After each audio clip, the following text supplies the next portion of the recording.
Поскольку море загрязнено, рыбы, дельфины тоже погибают, а птицы питаются, значит, этой рыбой, и в том числе краснокнижные, и они погибают. То есть у них, то есть мы находили очень много птиц мертвых, чистых, и они мертвые были. Вскрытие показывало, что печень просто отказала. То есть, в мазуте была черная.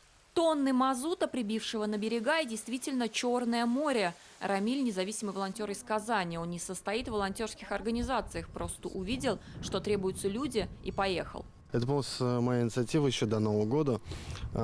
Очень большое желание было приехать. В основном это за свои деньги, либо по себестоимости, скидываются на бензин и приезжают. Волонтерский штаб, склад с необходимым и постоянный мониторинг. Все решения принимаются по ситуации. Вы у нас откуда? Не поверите, Казань. Вы наши? Да, мы ваши. Я третий день здесь. Мы все таки: как ты в своем возрасте куда-то поперлась? А сколько вам лет? Вот скоро уже будет 68. Не может быть. Отлично, именно эти слова всегда и успокаивают. На самом деле настолько здорово вообще. Приходят ребята и там люди разного возраста. И вот я оттуда, я отсюда. Ну вот это кайф от нашей большой России. Евгений родился в Набережных Челнах. Последние годы живет в Анапе. Он один из немногих, у кого есть машина, в которую мы загружаемся всей командой. В день мы обычно 1-2 точки, где птиц больше находим, печальных, так скажем. Там постараемся побольше задержаться. Вылавливать птиц – задача непростая. Это тот случай, когда спасенные не желают спасаться. На самом деле нужно красться очень аккуратно, очень медленно, чтобы птицы не почувствовали опасность.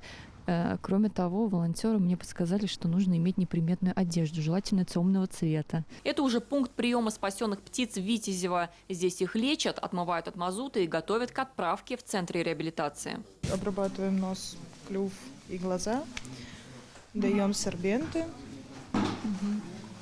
Так, И дальше птичка у нас попадает на крахмал. А вот мы как раз нашли этот слой. Вот он, видите? Такой пирог идет. И вот он как раз, мы его обнаружили. Он гораздо больше слоем идет и толще. При низких температурах сейчас это море плюс 6 градусов, оно падает просто на дно. Как потеплеет, да, так... то есть в апреле, в мае плюс-минус это уже будет выброс тяжелой фракции на берег. Обязательный инвентарь, спецодежда, очки и респиратор. Правила безопасности лучше не игнорировать. У каждого был отклик. Вот какое-то что-то в сердце защемило. Здесь на самом деле собрались люди, которым не все равно. Это реально люди, есть люди, которые вообще с 16 декабря, 17 декабря здесь находятся.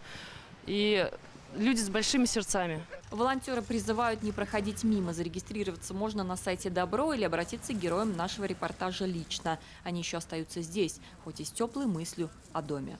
Ну что, выпьем этот великолепный татарский чай? Что там? Что у тебя? Это мелиса, матрушка, лимон, мед. И все с Казани, все свое. Диляра Юсупова, Булат Абдульманов. Новости Татарстана.